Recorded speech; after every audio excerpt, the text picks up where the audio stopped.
When I told my in-laws we were expecting again, my mother-in-law rolled her eyes and said, "Another one. You can't even handle the first." Then she turned to my husband and asked, "Are you even sure it's yours?" I felt the blood leave my face. I didn't cry. I called my OB the next day and had paternity results sent to their address before they even got the baby shower invite. We live in a quiet suburb outside Columbus, Ohio. I've been with Mark for almost 7 years now. Married for 5. We've had our share of ups and downs, but we've always come out stronger. Or so I thought. Our daughter Rosie is 3 now. She's got my hair and Mark's eyes. She's wild and funny and so full of life. Raising her hasn't been easy. We both work full-time, but we've made it work. I thought we were ready to add another to our family. I thought everyone would be happy. I was wrong. We decided to tell his family at a Sunday dinner. His mom, Darlene, hosts them once a month.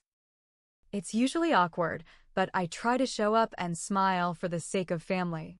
That night, it was the usual group: Darlene, her husband Rick, Mark's brother Mike, his wife Kayla, and Mark's Aunt Barbara. I had Rosie hand Darlene a little gift bag when we walked in. Inside was a tiny onesie that said "Big Sister" in pink letters. Rosie was excited. She knew she was going to be a big sister, and she couldn't stop smiling. Darlene opened the bag, took one look, and let out a laugh. Not a happy one, more like a scoff. She held up the onesie and said loud enough for everyone to hear, "Another one? You can't even handle the first." I stood there frozen. My cheeks burned. I looked at Mark, waiting for him to say something. He looked stunned, but he didn't open his mouth. He just stared at the table.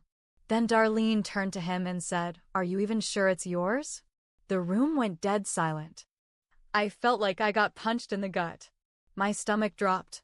Everyone heard her. No one said a word. Rick cleared his throat, like he wanted to say something, but didn't. Mike looked uncomfortable and Kayla just looked down at her plate. And Barbara shifted in her seat. Mark just sat there. He didn't defend me. He didn't defend our child.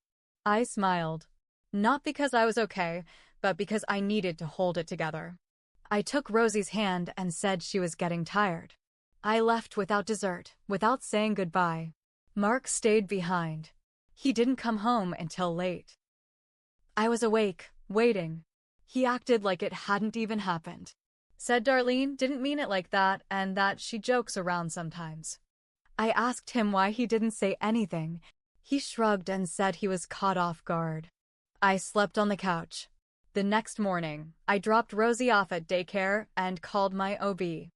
I asked if we could run a paternity test using the samples they already had on file from my first pregnancy.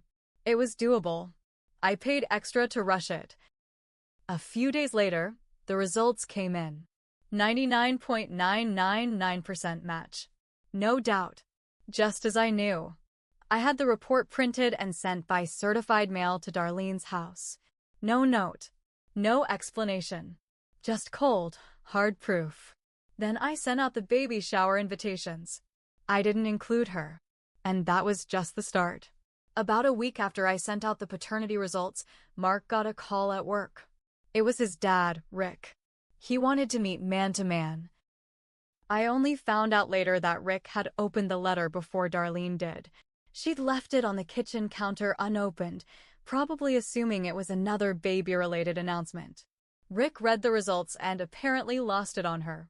Mark came home that night with a weird look on his face. Not angry. Not sad. Just weird. Like something broke inside him. He sat down and said, "My dad said Mom crossed a line." I didn't say anything. I just waited. She told him she never believed Rosie looked like me. That she thought you probably cheated back then too. She said she didn't want to say anything in case it wasn't true. I laughed. Out loud. I couldn't help it. That woman had been coming over every week after Rosie was born, acting like the doting grandma, and the whole time she was whispering poison behind my back. Mark said Rick told her to apologize. But she refused. She told him, and I quote, I have a right to question things when it affects my son's life. I asked Mark what he thought, and he just said, I don't know anymore. That pissed me off more than anything. He still couldn't stand up for me. The next morning, I sent a group text to Mark's whole family. I told them the baby shower was still happening, but Darlene wasn't invited. I said anyone who had a problem with that could stay home too. No hard feelings. Kayla texted back 5 minutes later, we'll be there. Mike didn't say anything. Rick called me personally. He apologized. He said he didn't know Darlene felt that way and that he was embarrassed. I believed him. He sounded ashamed. Mark, though? Mark got angry. He said I was dragging family into drama and airing dirty laundry. I told him, your mother called me a cheater. In front of our family. And you sat there and said nothing. He got quiet. Then he said something that changed everything. She just wants what's best for me. I stared at him. I didn't even have words for how wrong that was. That wasn't love. That was control. That was manipulation. I told him, if you think that's what's best, then maybe you should go live with her for a while. He packed a bag and left. No fight. No yelling. Just silence. But the silence didn't last long, because 2 days later, I found out Darlene was telling people I had faked the paternity test. The lie spread fast. At first, it was just a weird vibe I picked up from Kayla when she dropped something off for the baby shower. She was quieter than usual, kind of stiff. I asked if everything was okay. She said she was just tired and left quickly. That same night, I got a message from one of Mark's cousins, Jessica. She and I weren't close, but we were friendly. Her text said, hey, just wanted to let you know. Darlene's been telling people you faked that paternity test. Said you know someone at the clinic. I sat there rereading the message over and over. The OB's office is a private women's health center on the other side of Columbus.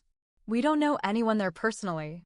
I called them the next morning, told them what was going on, and asked if they could send a notarized copy of the results signed by the lab director. They said yes. I had it sent straight to my house this time. Mark still hadn't come home. He called maybe once a day to check on Rosie. He didn't ask about me. Didn't ask about the baby. He didn't bring up Darlene. It was like he was hiding from everything. Then, 2 nights before the baby shower, Mike showed up at my door. He looked upset. Real upset. I just came from my parents' house, he said.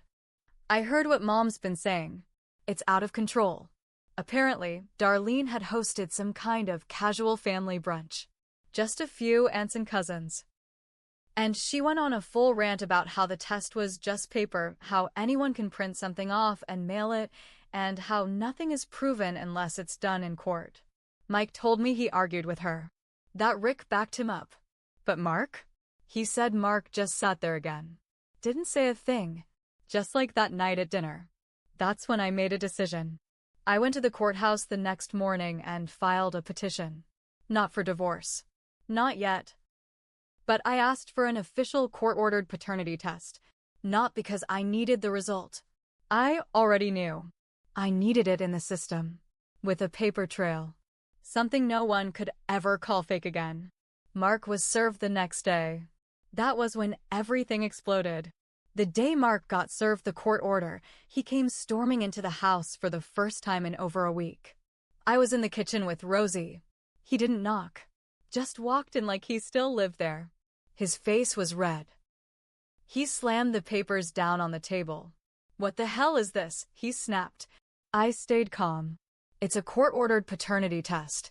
Since the first one wasn't enough for your mother, maybe a judge will convince her. He laughed, but there was no humor in it. You're doing all this for what? To prove something to my mom? No, I said. I'm doing it to prove something to myself. That I'm not crazy. That I'm not going to let anyone treat me like trash and walk away clean. He started pacing. You embarrassed me. You made this a public thing. I pointed to Rosie, who was staring at both of us now. Your mom questioned her. Not me. Her. You didn't stop it. You didn't defend her. That's your shame, not mine. He stood still then. Quiet. For a second, I thought maybe he'd finally get it. But instead, he just picked up the papers and walked out. The test was scheduled for the following week. I showed up early with Rosie and the OB's signed copy of the first test. Mark came late. Darlene came with him. She had the nerve to smile at me like nothing happened. I didn't say a word to her. Not even a glance.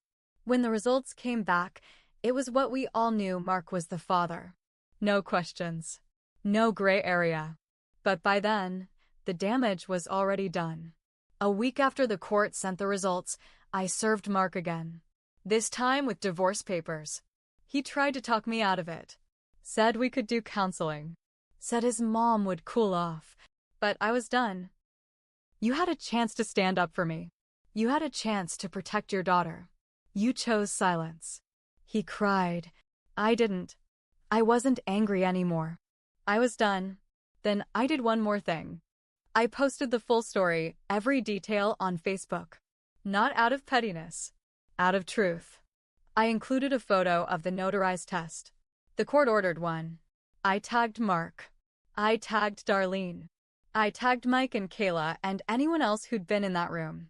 And I wrote, "To those who stood by while lies were told about me and my child, you don't get to act confused now. I am done keeping quiet to protect other people's comfort. I am not ashamed. You should be." The fallout was instant. Mike called me and said Darlene had a breakdown. Cried for hours. Said I humiliated her. Good. Kayla said the family was divided now and everyone blamed Darlene. Good. Mark moved in with a friend. I heard Rick finally left Darlene, said he couldn't live with the toxicity anymore. And me?